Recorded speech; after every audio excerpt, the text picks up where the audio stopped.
देश का जेनजी अब वाकई गेम बदल रहा है, जाग रहा है। क्योंकि कुछ समय पहले तक जिन मंचों पर अंधभक्तों की भीड़ दिखाई देती थी, आज वहीं पढ़ा लिखा सवाल पूछने वाला जागरूक जेनजी खड़ा है। ऐसे ऐसे मंचों पर पहुंच रहा है जहां सत्ता पर बैठे लोगों से सीधा सवाल पूछ सके, कोई डर नहीं। जिसके बाद से सत्ताधारी पार्टी के प्रवक्ता और गोदी एंकर दोनों की पोल खुलने लगी है।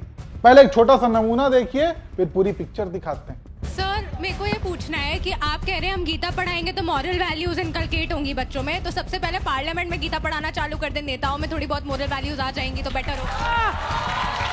वाह वाह, ये सबके लिए है एकदम। एक बार फिर से ताली बजाइए इनके लिए। देखा आपने, यही होता है जब पढ़ा लिखा युवा सवाल पूछे तो फिर तालियां रुकती नहीं है। खैर, ये तो पहली तस्वीर देखी आपने, कुछ और तस्वीरें दिखाते हैं आपको जहां जेनजी के सवालों ने बीजेपी प्रवक्ताओं की हवा निकाल दी। कब्र खोदने की बात चल रही है। मैं कहता हूं आप शाहजहां की भी खोद दीजिए, अकबर भी खोद दीजिए। अगर उसके खोदने के बाद इन लोगों को अगर बैंक और रेलवे में नौकरी मिल जाती है तो खोल दीजिए, हम खोदेंगे, हम जैसे भी खोदेंगे। मैं कहता हूं मैं अभी छात्र हूं, लेकिन आज कब्र खोदने की बात चलती है। मैं भी राम भक्त हूं, मैं भी राम को बहुत मानता हूं, राम को पूछता हूं, लेकिन जहां जहां राम है आप सर क्यों हार गए? हमको भी लगा था 400 पार हो जाएगी, हमें मानते हैं, हम भी अयोध्या जब से मंदिर बना है तब से 4 बार अयोध्या जा चुके हैं, दर्शन किए हैं। लेकिन सर, जब प्रजा ही दुख से परेशान है, जब प्रजा ही दुखित है, तो कहां का रामराज भाई? देखा आपने, ये युवा अब ट्रोल आर्मी नहीं है, बल्कि तर्क और तथ्यों के साथ मैदान में उतर रहे हैं।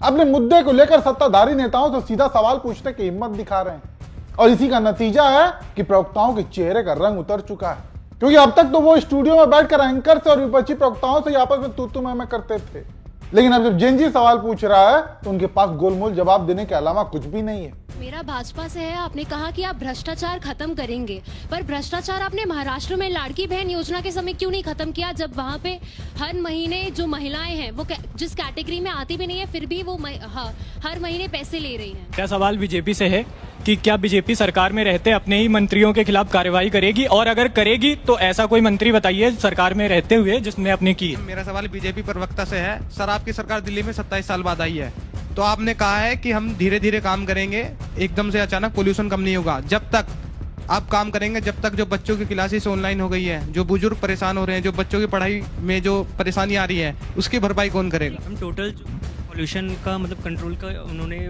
बजट बनाया था, वो था 1885 करोड़, जिसमें से 306 करोड़ जो रुपए थे वो हमारे पॉल्यूशन कंट्रोल में यूज़ होना था। बाकी के 500 करोड़ हमारे यमुना को साफ़ करने के लिए, 500 करोड़ हमारी ग्रीनरी के लिए।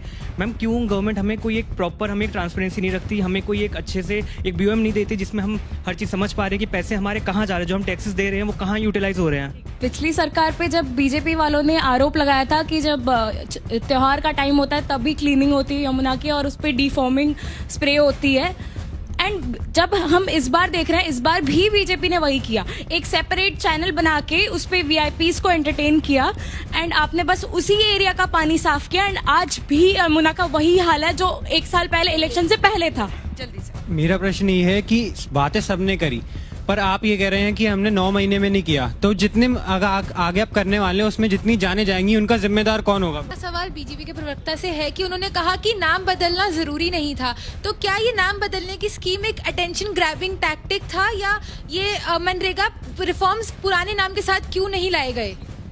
मेरा सवाल सुधांशु जी से है, सॉरी, कि आप नाम बदलने की बात करते हैं सर, तो इतने दिन से आप केंद्र में हैं, तो हम अपने संविधान में कब तक ये पढ़ते रहेंगे कि India that is Bharat, Bharat को भारत क्यों नहीं पढ़ेंगे सर? सुना आपने, देश का जेनजी सरकार की भक्ति करने के बजाय अपने हित से जुड़े मुद्दे को लेकर सवाल कर रहा है, पूरा आंकड़ों के साथ, पूरी तैयारी के साथ आया हुआ है। यानी अगर उसे मौका मिला है सवाल पूछने का, जिम्मेदार लोगों से सवाल पूछने का, तो उसका भरपूर फायदा उठा रहा है, उस मौके को गंभीरता से ले रहा है, उसकी अहमियत को समझ रहा है।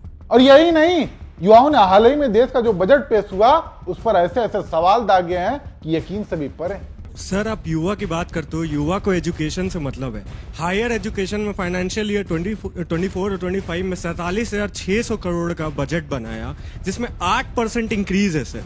मैं बिहार से आता हूँ, वहाँ NDA की सरकार है सर, 4 लाख रुपए देते हैं ये स्टूडेंट्स को 0% इंटरेस्ट पे। एजुकेशन पे पहले 2.5% था प्री मोदी एरा में, और आज 4% सर इनका इन्वेस्टमेंट है, 1% रिसर्च पे जा रहा है। और आप कह रहे हो कि आप एजुकेशन की, इनके साइड सिर्फ स्पीचेस नहीं जाती है सर, एक्चुअली ग्राउंड पे वर्क कर रहे हैं। मेरा प्रश्न सुधांशु जी से है कि सर जिस तरीके से पूरे वर्ल्ड में जियोपॉलिटिक्स हो रही है, आज भी अमेरिका इंडिया को आग दिखा रहा है। आप एक तरफ कहते हैं कि हम mother of all deal sign करें ईयू के साथ, पर इन सब चीजों में जो पिस रहा है वो एमएसएमई सेक्टर है सर, क्योंकि आज भी जो एमएसएमई है 45% एक्सपोर्ट पे बेस्ड है, पर उसके लिए कोई बात नहीं हो रही। मेरा सवाल सुधांशु जी से, अभी उन्होंने कहा कि अमेरिका में 10 साल का बच्चा कमा रहा है, ठीक है, लेकिन अगर 16 साल का बच्चा कमा रहा है, ठीक, लेकिन अगर इंडिया का बजट देखा जाए 10 साल में, हमारे यहाँ एजुकेशन पे पर ईयर बढ़ा ही है हमारा एजुकेशन का बजट, लेकिन जो ग्रेजुएट स्टूडेंट हैं वो अनएम्प्लॉयमेंट हैं, और जो पीएचडी होल्डर हैं वो भी अनएम्प्लॉयमेंट ज्यादातर हैं, और वो छोटे फॉर्म भर रहे हैं। आप ये बताइए, जब ग्रेजुएट स्टूडेंट और पीएचडी होल्डर को जॉब मिल ही नहीं रही है तो 16 साल का बच्चा कहाँ से कमा लेगा? यानी युवा हर एक बिंदुओं की बारीकियों को समझ रहा है, वो चाहे बजट हो या फिर इंटरनेशनल रिलेशन। उसके मन में जो भी सवाल उठ रहे हैं वो सीधे सत्तापक्ष के लोगों से पूछ रहा है, बिना डर बेझिझक। मेरा सवाल सुधांशु त्रिवेदी जी से है। पूरे भारत को इस बात का कष्ट है कि जिस भारत और यूएसए की डील की जानकारी हमारी भारत सरकार के द्वारा होनी चाहिए थी, उस डील की जानकारी अमेरिका से हो रही है।